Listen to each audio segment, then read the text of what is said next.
Lloydminster Mayor Gerald Aalbers joins me today for a year-end interview to discuss the year that was and look forward to 2023. Mayor Aalbers, thank you so much for being here today. First of all, I'll get you to go through some of your highlights from this past year. Well, we had a lot of highlights in the city. I think just having people being able to gather in so many atmospheres and venues this year was terrific to see. Great to see the fair come back, where we saw families and friends gather with chuck wagons in coordination. Then we had the oil show, we had parade, we had pancake breakfast in front of City Hall. Just a lot of great venues. We had some great fundraising events going into October. And, we've had Here Comes Santa Claus Day and saw a community out, even though it was cool. So a lot of things are still the same. We still get warm weather and we get cold weather. You mentioned the oil show and something that was that happened to the side of the oil show, and both the premiers at the time were in Lloydminster as well, and they agreed to modernize the Lloydminster Charter. Can you talk a little bit about what went into that? So the two premiers were aware that the city had requested the charter be updated. It's still being completed now with hopes that it makes it through the process at the provincial level by December 31st. If it doesn't, it'll hopefully be early in January, but we're really hoping to see it closed up and updated by the end of December, which in itself was a real step in the right direction. I believe the last time the charter went through a revision, it took 10 years to do the revision processes and that.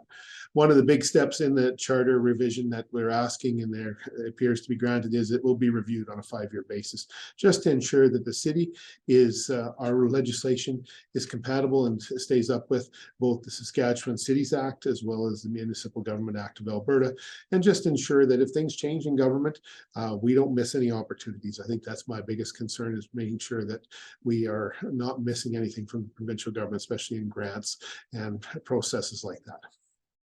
Now, another topic I wanted to talk about was interprovincial trade, especially here within the city. I know the city had some good news, I think it was last month or pretty recently, when it comes to liquor and the ability to do that across the border without having to send it to Edmonton, send it to Regina.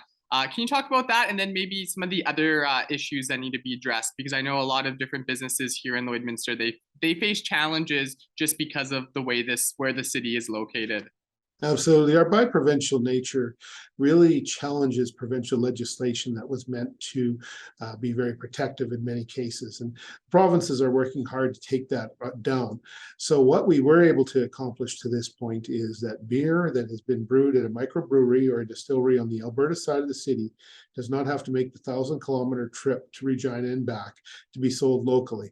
That beer can now be obtained through the Saskatchewan liquor store, the private vendor in Saskatchewan that's been established by the province to make that happen. So it's a special order and there's some processes to go through it, but it doesn't have to drive to Regina and come back. It can literally cross the city. That allows events at the Lloyd X, at the Lloyd Golf and Curling Center, at the Civic Center, to be able to have locally brewed or distilled products available. We're still working through the Alberta side going the other way, but we believe we're close there, working with the province, both at the ministerial level for red tape reduction as well as Alberta Liquor and Gaming, their organization. So that's one hurdle partly taken care of. The next big hurdle that's really on a lot of businesses' minds is the Canadian Food and Inspection Agency, the Safe Food Regulations, the Canadian Safe Food Regulations.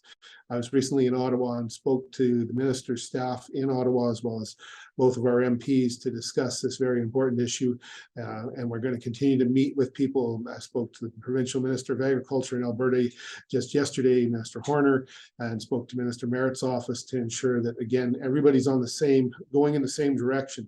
So they're proposing, the Canadian Food Inspection Agency is proposing that we will be a pilot project that will hopefully lead to taking down some real interprovincial trade barriers around food and those products that are covered under the CFIA, which is quite large. We had 34 businesses identified, working with the Chamber of Commerce and Economic Development here at the city and through my office to ensure that we don't miss anybody. So we're making steps. This is an ongoing discussion, be it healthcare, be it business to business, all sorts of things. And we'll continue to try and help take down those barriers that exist at a provincial and federal level. And that's one of the challenges of city council and administration, is to help to elevate those issues at a provincial level.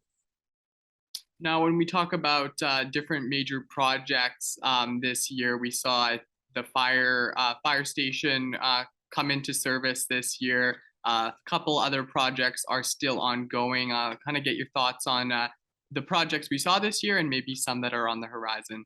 Absolutely. So we saw Fire Hall number 1, a new Fire Hall number 1 constructed and commissioned and opened, and which was terrific to see. We had a place where the firefighters can actually reside, but they can train in the facility. And there was lots of enhancements in that building that we were able to do through our teams at the city, not just the fire department, but through public works and engineering. We can do some rescue work inside the building and train continuously year round. Those are terrific things to be able to do in the new facility and plan for the future. We saw the move of the library completed to the Lloyd Mall. Just a tremendous step in the right direction to get out of the basement location, which was a concern, even though we had some challenges getting it into the mall and getting it opened. But we know usership is up, readership is up, people coming through. That's terrific. That's a facility that's for everyone, from young at heart right through to the oldest, that are still looking to keep their reading skills up and gain information and knowledge. Lastly, the museum, with the museum being opened at the new location, and just recently seeing the demolition of the old buildings from that perspective. So those were all great steps in 2022. Work continued at the wastewater treatment plant.